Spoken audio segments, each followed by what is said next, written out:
एवढी भीती मला कोणत्याच गोष्टीची वाटली नव्हती, तेवढी दडपण आली. दडपण हिंमतच होत नाही म्हणजे.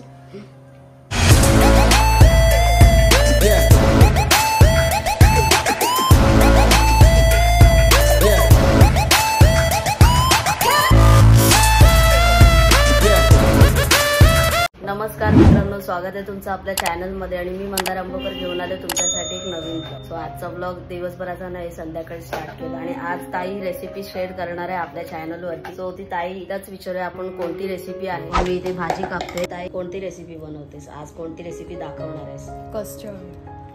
हो, क्या बात है. कस्टर्ड भरपूर. कोणतं custard? Caramel custard. Oh my god. But veg मध्ये. I am excited bro.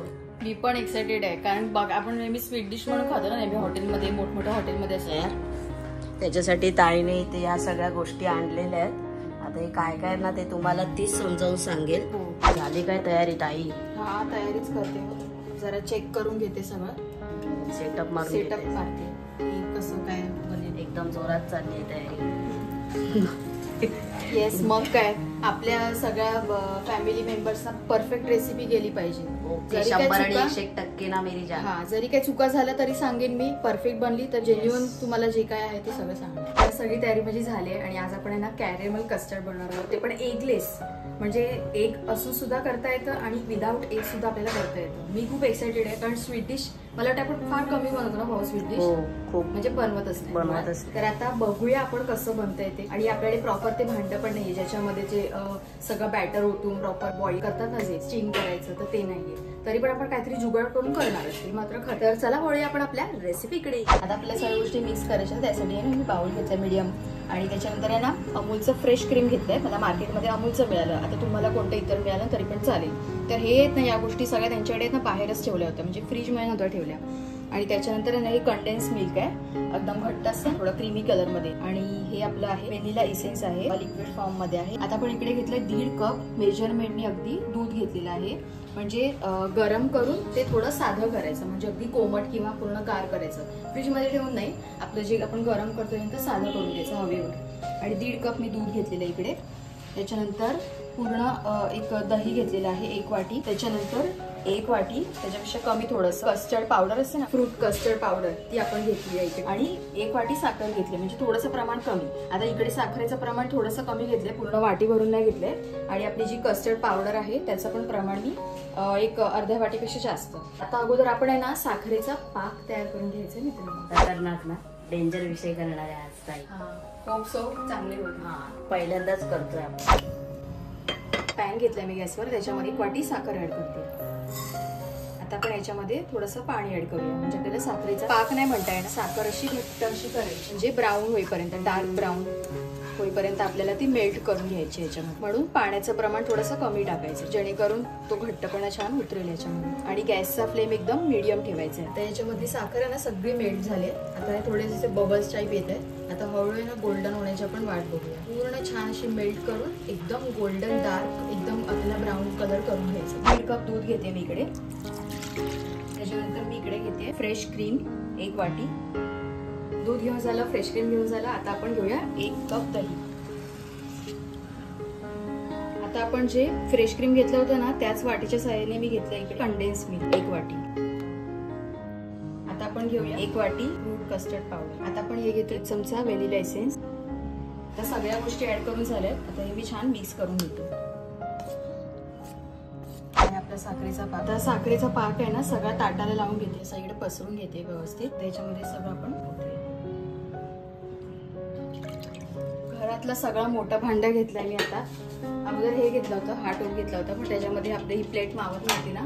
आणि या भांड्यामध्ये पाणी घेतलंय, त्याच्यावर एक डबा घेतलाय, त्याच्यात पाणी टाकलंय. तो डबा त्या पाण्यामध्ये ठेवलाय या आतल्या, आणि त्याच्यावर मी आपली ही प्लेट ठेवली. आता आपण याच्यावर झाकण ठेवूया. पहिल्यांदाच करतोय त्याच्यामुळे एवढा काही एक्सपिरियन्स नाहीये, बट बघूया जसं होईल त्याप्रमाणे सगळं तुम्हाला सांगणार. आता हे पूर्ण ना मी झाकून ठेवते आणि त्याच्यावर परत एक आपण झाकण ठेवूया.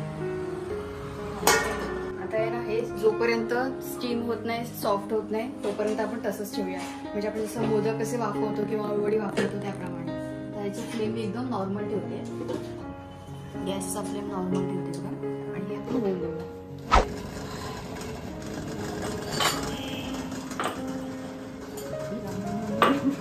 ते डबा ठेवलाय ना आणि ते पाणी उकळतंय ना त्याच्यामुळे, आणि हे स्टील आहे ना ह्याच्यात ठेवलं असतं असं आवाज नसता आला असं मला वाटतं. त्याच्यातच ठेवायचं होतं ना, मग खायला पाहिजे ना. बघते काय केली ती तारा. अरे देवा, अजून काय झालंच नाही वाटतं. लगेच कसं होईल मम्मी? फायनली आपण जे काही दिवे लावले होते कॅरेमल कस्टर्डचे ते होतंय, सक्सेसफुली होतंय. आता त्याचं आपल्याला रिझल्ट बघायचा आहे. रिझल्ट ती काळजी नाहीये, पण दुसरी काळजी अशी आहे की आमचं दोघांचं इन्स्टा आयडी म्हणजे कोणाचा सुरुवातीला आम्हालाच धक्का बसला की अरे बापरे आमचं काय झालं की काय. नंतर मग मी जेजूंना पण विचारलं तर म्हटले की नाही, माझं पण सेम दाखवतंय. म्हणजे सगळ्यांचाच प्रॉब्लेम झाला. न्यूजला पण बघितलं असतं. हो, ब्रेकिंग न्यूज की फेसबुक इंस्टामध्ये जे पॉप्युलर सोशल मीडिया प्लॅटफॉर्म सगळे डाऊन आहेत सध्या. आता शेंगाना अशाच करणार होती तर ते थोडं लाईट लाईट वाटत असतं. जवळ टाकल्याशिवाय चव नाही येणार ना आपला सुका जवळा, तर जवळा पण ऍड करतो. तिखट झणझणीत खायची इच्छा झाली. आता स्वीट डिश तर आपली बनणारच आहे, तर आपलं जरा तिखट पण पाहिजे ना काहीतरी झणझणीत. ऑलरेडी आता हे गोड होतंय की नाही माहित नाही. थोडा होणार बघ. सगळ्यांना शेंगा घ्यायच्यात ना. टाकते खातील ना आता सगळे एवढंच आहे ना. नाहीतर मग राहिले ना मग सुकून जातात. शेवग्याच्या शेंगांचा पण एकदम सोपा आहे. हळद, मसाला, कांदा, टोमॅटो. मी पण सगळे कामं करते. एक एक एक एक सगळं दळण्याची पण तयारी करून ठेवली ना मम्मी. आता हे जवळा नंतर टाकूया आपण, कारण जवळा शिजेल ना लगेच. पहिले शेंगा शिजून घ्यायच्या आणि 10% शिजायला बाकी असते तेव्हा मग जवळ ऍड करायचं.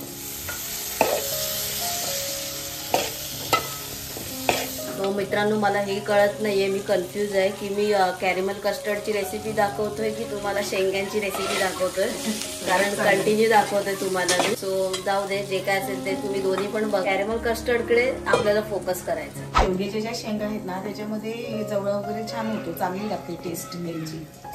अजून टेस्ट त्याची वाढते.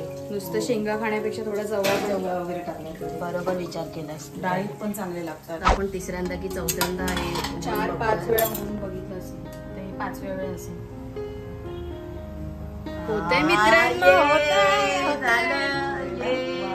मस्त. अजून मला वाटतंय फक्त 10 मिनिटांमध्ये होऊन जाईल. गॅस बंद केला. आता मी फायनल काढून घेते. एवढी भीती मला कोणत्याच गोष्टीची वाटली नव्हती, तेवढी दडपण आले. दडपण हिंमतच होत नाही माझी.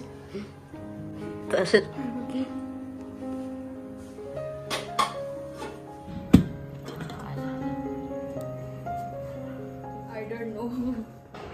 मी सरप्राईज आहे, कारण हे टेस्टला कसं आहे, हे लुक वाईज कसं आहे हे तुम्हीच सांगा मला. हा माझा पहिला प्रयत्न आहे, म्हणजे मी कधी असं ट्राय नव्हतं केलं. खायला छान लागायचं, पण आपल्या घरी तशा म्हणजे गोष्टी उपलब्ध नाही आहेत की ते प्रॉपर भांडं जे आपण त्याला लावतो वगैरे ते टाकून बॅटर टाकून. ते मी आपल्या घरी जी भांडी आहेत नॉर्मल त्याच्यात केलंय. बट नाईस लुकिंग ना. हे पूर्ण पाक आहे आपला वरचा, जो साखरेचा आपण केला ना तयार. तो मी तुला बोलली आपला एवढासा दिसतो ते एकत्र, पण तो बरोबर मेल्ट होणार सगळ्याला. ओके, हा ते ऑलरेडी ते मेल्ट होतं. आपलं तयार आहे कॅरेमल कस्टर्ड एगलेस. याच्यामध्ये अंड्याचा आपण वापर नाही केलाय, तर जसं केलंय तसं पहिले भाऊ टेस्ट करेल. खूपच सुंदर झालं असं वाटतंय.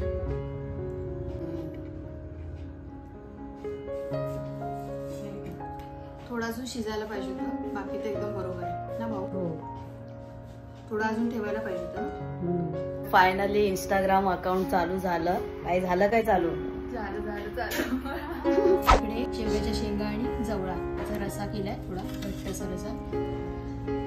भूक लागली आता स्वीट खाऊन. आता आज आपलं उलट झालं ना, अगोदर थोडं स्वीट आपण टेस्ट केलं. आपण मम्मी बोलायची की गावी असंच करायचे, स्वीट्स अगोदर खायचे ना मम्मी. आंबे खाऊन आधी आंबे वगैरे किंवा फणस वगैरे असं टाईपचे ते स्वीट्स, त्यानंतर मग तिखट.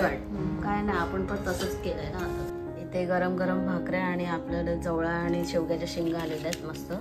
सो या जेवायला. आता व्हिडिओमध्ये तुम्ही बघितलं की आपण प्रयत्न केला पहिला की आपण कस्टर्ड बनवायचं. कॅरेमल कस्टर्ड एगलेस होतं हे, आणि आपल्याला एक टाकून करायचं असेल त्याची पूर्ण डिफरंट प्रोसेस आहे. म्हणजे त्याच्यामध्ये दही नाही यूज करत किंवा अजून काही गोष्टी असतील त्या सगळ्या. तर मग प्रयत्न हाच केला की कम्प्लीट करायचं, आणि कम्प्लीट झालं बऱ्यापैकी. टेस्टला मम्मीला आणि भाऊला पण आवडलं, मला पण थोडंफार. बट त्याच्यामध्ये ना अजून थोडंसं पीठ थोडंसं असं लागत होतं मला. म्हणजे आपण जे लिक्विड तयार केलं ना बॅटर, तसं थोडं कच्चं जाणवत होतं. मग काय केलं मी, पुन्हा ते शिजवत ठेवलं आणि मग ते आता गॅस बंद करून ठेवून दिले. पण टेस्ट वाईज इट्स गुड. मस्त होतं. आणि बस असा होता आजचा व्हिडिओ, कारण आम्ही सकाळपासून थोडं कामामध्ये होतो, त्याच्यामुळे मग आता संध्याकाळी आपण व्हिडिओला स्टार्ट केली आणि तुमच्यासोबत ही मोडकी तोडकी का होईना छोटीशी रेसिपी शेअर केली. आपल्या प्रत्येक वेळेला रेसिपी बऱ्यापैकी सक्सेसफुली होतात, पण कधी कधी काय होतं की आपण पण फर्स्ट टाइम करत असतो, आपल्याला पहिल्याच वेळेला करायचं असतं आणि कधी कधी त्या चुकतात किंवा कधी त्या परफेक्ट बनतात. तर अशा गोष्टी होत असतात. नवीन नवीन गोष्टी ट्राय केल्याच पाहिजेत आपल्याला, नाही का? तर तसंच मी प्रयत्न केला. भाऊला खायचं होतं स्पेशली. करून करूनच शिकतो ना. हा, असं एकदम नाही शिकत. भाऊला खायचं होतं की नाही ताई करून बघूया, एकदा करून बघू. चला तर मित्रांनो, आजचा व्हिडिओ आपण इथेच संपवूया. आय होप तुम्हाला हा व्हिडिओ आवडला असेल. व्हिडिओ आवडला तर व्हिडिओला लाईक करा, शेअर करा, कमेंट करून सांगा व्हिडिओ कसा वाटला. आणि ना मंदार अंबुकर ब्लॉग्स चॅनलला सबस्क्राईब करून बेल बटन दाबा. नवीन व्हिडिओ मध्ये. तोपर्यंत स्वतःची काळजी घ्या. बाय.